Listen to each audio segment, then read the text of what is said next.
Welcome to Bloodbath and Beyond. Today we review Cain Hill. They should have stayed away. Directed by Gene Fallaize, starring Hannah Jacobs, Edward Elgood, Jason York, and Tony Cook. Cain Hill is about a group of filmmakers going to make a documentary at the Cain Hill asylum, which is home to the true story and legend of Chester Lockhart, who's a killer that wears a leather mask and wields a spiked bat and protects the property that is the Cain Hill Asylum. So what do we like? The setting of this movie is pretty cool. You get some nice exteriors, the interiors look great, and it just looks like a creepy place that you wouldn't want to stay in and nor shoot a documentary in. We also have a really strong cast in this film. I enjoyed our characters. I thought they did a really good job, especially Jason York, who plays Marcus. I liked his acting and I really enjoyed his character. He was kind of the comic relief, but at the same time, a very strong character in this film. The characters were well fleshed out. We had lots of time to kind of learn everybody's backgrounds, what their specialty is, because they're all coming from a different part of filmmaking. So we have the PA, we have a producer, a director, and an attractive researcher that the director of course has to fall in love with and says, no, I'm not gonna fall in love with her. And he has 2 fucking drinks at the bar and he's rubbing hands and saying, let's go bang. Actually, they want to play strip poker. I've never played strip poker. And can I say, she's like, oh, I don't strip for over games, I just strip while betting. I really think that I'm gonna take off my clothes just for a game. A bet, maybe. Do you know what poker's all about? Jay's naked after the first hand. Right, first hand, now you'll see the flop.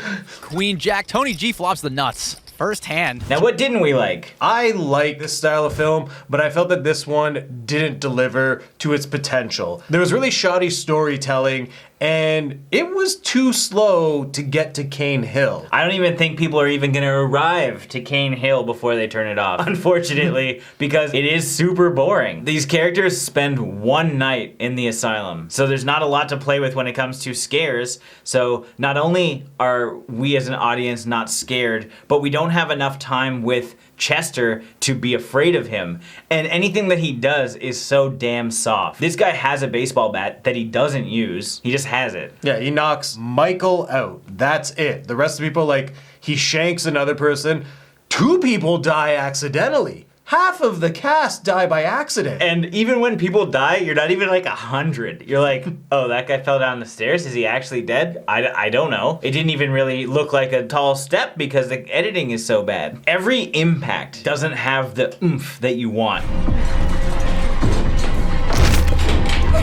There's no like proper Foley effects or sound effects to accompany the impact.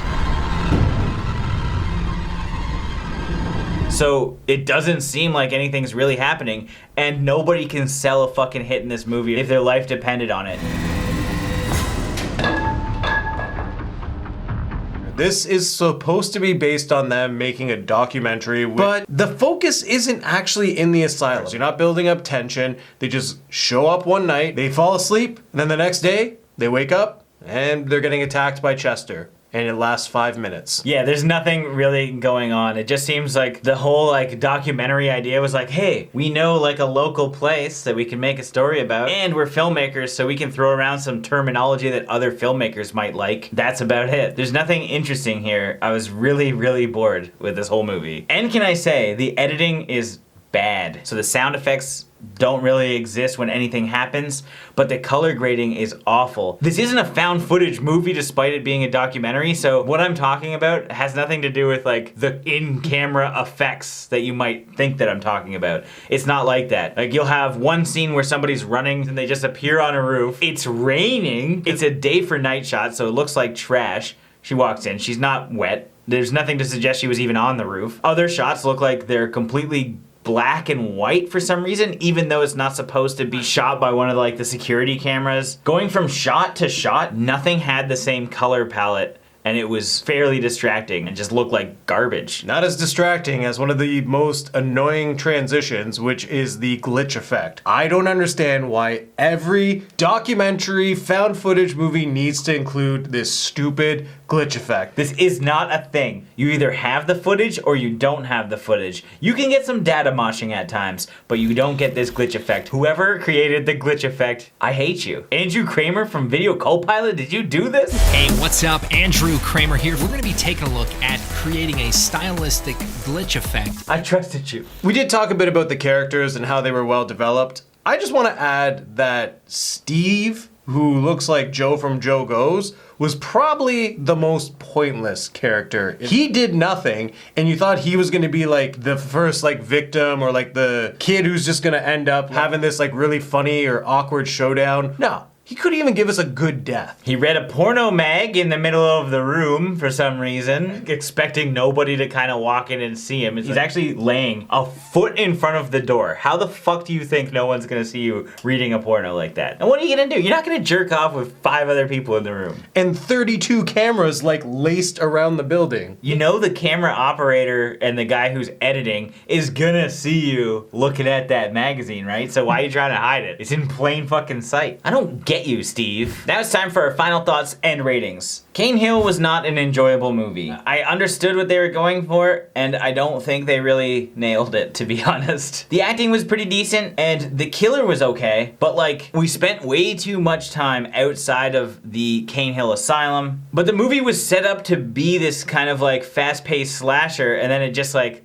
slowed right down. Like everybody had like the quirks that you would see in a modern slasher, and you can see that they were trying to like pay some homage to like the 70s and stuff, but it was too slow and boring, and there are not enough of the slasher aspects for the modern audience to enjoy. The editing was bad, and nothing had the impact that it needed to have to make Chester feel like this big threatening killer despite his stature. This movie's just super boring, so I have to give this 1 camera shy killer out of 5. This movie was a real letdown for me because I enjoy this concept. I love these style of films, especially being a fan of Grave Encounters. Grave Encounters may not be the best, but they did it right. They delivered the concept. This film barely even scraped the surface. We had way too much stuff taking place outside of the asylum, and when you get into the asylum, it's over before it even begins.